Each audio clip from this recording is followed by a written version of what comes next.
रोहित शर्मा ते बाबर आजम कर गए एक वड्डी गलती, लेकिन नुकसान मिलिया सिर्फ पाकिस्तान क्रिकेट टीम ते बाबर आजम नूं।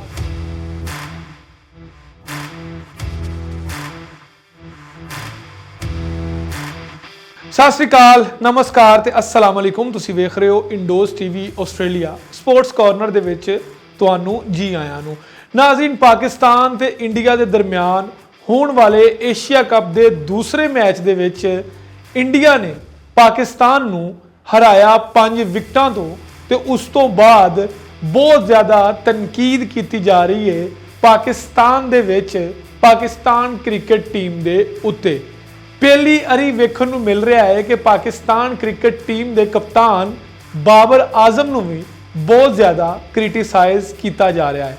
बाबर आजम के बारे आख्या जा रहा है कि उन्हां दी कप्तानी दे विच बहुत सारे फ्लॉज ने, ते उस तो इलावा बाबर आजम के बारे शोएब अख्तर ने यह गल आखी है कि उन्होंने नंबर 3 ते बैटिंग करनी चाहिए, तो ओपनिंग वास्ते बाबर आजम की बजाय फखर जमान मुहम्मद रिजवान के नाल इनिंग्स का आगाज करया करन, क्योंकि वन डाउन दे विच पाकिस्तान की बैटिंग लाइन टोटल फ्लॉप हो रही है।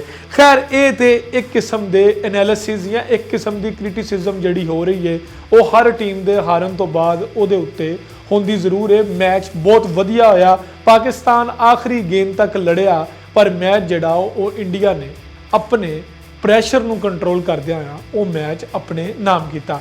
पर वो किहड़ी ऐसी गलती है जिस गलती की वजह तो रोहित शर्मा ते बाबर आजम दोवां ने सज़ा पाई, पर उस सज़ा का ज़्यादा नुकसान पाकिस्तान क्रिकेट टीम ते बाबर आजम नूं होया।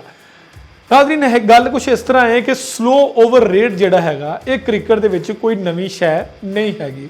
जदों भी कोई टीम मुकर्रा टाइम के मुताबिक, यानी कि जिन्ना टाइम दस्या जाता है उस टाइम के मुताबिक टेस्ट क्रिकेट या वनडे क्रिकेट या T20 क्रिकेट च ओवर पूरे नहीं करवाती, तो उन्होंने वो सज़ा मिलती है, जिहदा मैच रैफरी जिहड़ा हुंदा वो मैच फीस की शक्ल दे विच प्लेयर्स के उपर या कप्तान के उपर जुर्माना करता है।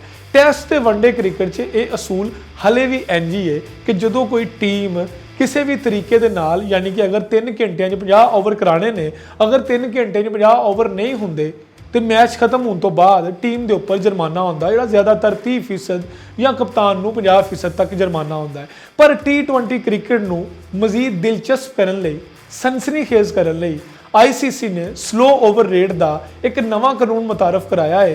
वो कानून ये वे कि जिहड़ी भी fielding side slow over rate करेगी उन्होंने ग्राउंड के विच ही सज़ा मिलेगी। एक इंटरस्टिंग जिहड़ी चीज़ हैगी है, इहदे विच कप्तान जिहड़ा हैगा उहदे दिमाग नूं 24 आवर उहदे दिमाग 'च सिर्फ ये चीज़ चलती रहती है कि उन्हें बॉलर जिहड़ा हैगा वो किहड़ा मुंतखब करना है, तो दूसरा उन्हें किस तरह जल्दी तो जल्दी ओवर खत्म करनियां गईयां। T20 क्रिकेट दे विच अगर 90 मिनट दे विच, यानी कि 1.5 घंटे दे विच 20 ओवर ना होए, 20 ओवर तो घट जिन्ने ओवर भी होए, तो उस तो बाद 20 ओवर तक जिन्ने ओवर पे होए तो एक फील्डर नूं 30 गज के दायरे दे विच लै आना है, जबकि 4 फील्डर पहले ही दायरे च मौजूद होंदे ने।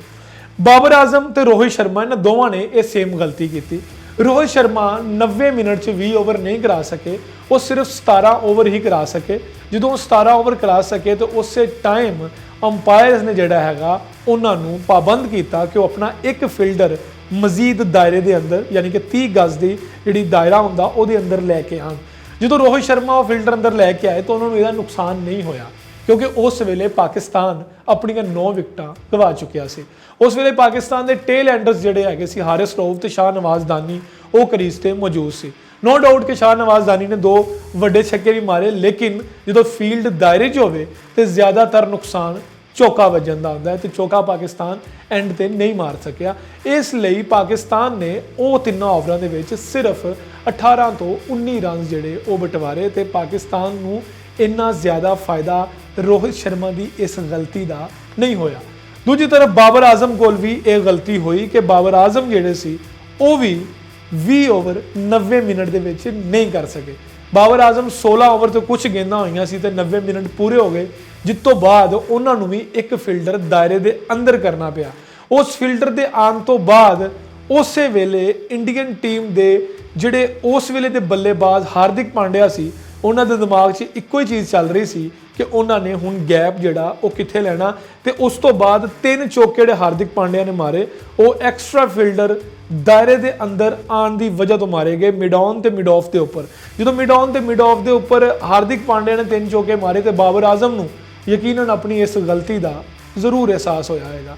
ਪ੍ਰੈਸ ਕਾਨਫਰੰਸ ਦੇ ਵਿੱਚ ਬਾਬਰ ਆਜ਼ਮ ਨੇ ਬਾਅਦ 'ਚ ਇਹ ਗੱਲ ਆਖੀ ਕਿ ਅਸੀਂ 14 ਤੋਂ 15 ਸਕੋਰ ਘੱਟ ਸੀ ਮੈਚ ਦੇ ਵਿੱਚ, ਪਰ ਜਿਹੜਾ ਅਸੂਲ ਹੈ ਸਲੋ ਓਵਰ ਰੇਟ ਦਾ ਉਹਨੇ ਵੀ ਸਾਨੂੰ ਨੁਕਸਾਨ ਪਹੁੰਚਾਇਆ ਹੈ ਤੇ ਅਸੀਂ ਆਇੰਦਾ ਮੈਚਾਂ ਦੇ ਵਿੱਚ ਇਹਦੇ ਉੱਪਰ ਗੌਰ ਕਰਾਂਗੇ। ਇਹ ਪਾਕਿਸਤਾਨ ਕ੍ਰਿਕਟ ਟੀਮ ਨੂੰ ਇਹਦੇ ਬਾਰੇ 'ਚ ਬਿਲਕੁਲ ਤਾਂ ਭਰਪੂਰ ਤਰੀਕੇ ਨਾਲ ਸੋਚਣਾ ਚਾਹੀਦਾ ਹੈ, ਕਿਉਂਕਿ ਅਗਲਾ ਵਰਲਡ ਕੱਪ ਜਿਹੜਾ ਐਸੇ ਸਾਲ ਅਕਤੂਬਰ 'ਚ ਆ ਰਿਹਾ ਹੈ ਉਹ ਆਸਟ੍ਰੇਲੀਆ 'ਚ ਹੋ ਰਿਹਾ ਹੈ ਤੇ ਆਸਟ੍ਰੇਲੀਆ ਦੇ ਵਿੱਚ ਸਪਿਨਰਸ ਦਾ ਕੰਮ ਹੀ ਕੋਈ ਨਹੀਂ, ਕਿਉਂਕਿ ਆਸਟ੍ਰੇਲੀਅਨ ਵਿਕਟਾਂ ਤੇ ਕੰਮ ਆਉਂਦੇ ਨੇ ਫਾਸਟ ਬੋਲਰ।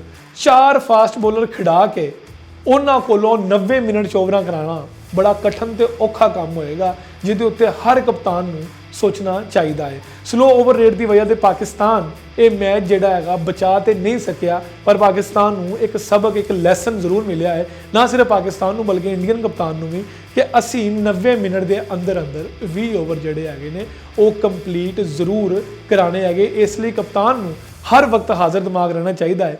ਓਵਰ ਦੇ ਦੌਰਾਨ ਉਹਨੂੰ ਪਲੈਨਿੰਗ ਕਰਨੀ ਚਾਹੀਦੀ ਹੈ ਕਿ ਮੈਂ ਅਗਲਾ ਓਵਰ ਜਿਹੜਾ ਹੈਗਾ ਉਹ ਕਿਹਨੂੰ ਦੇਣਾ ਹੈਗਾ।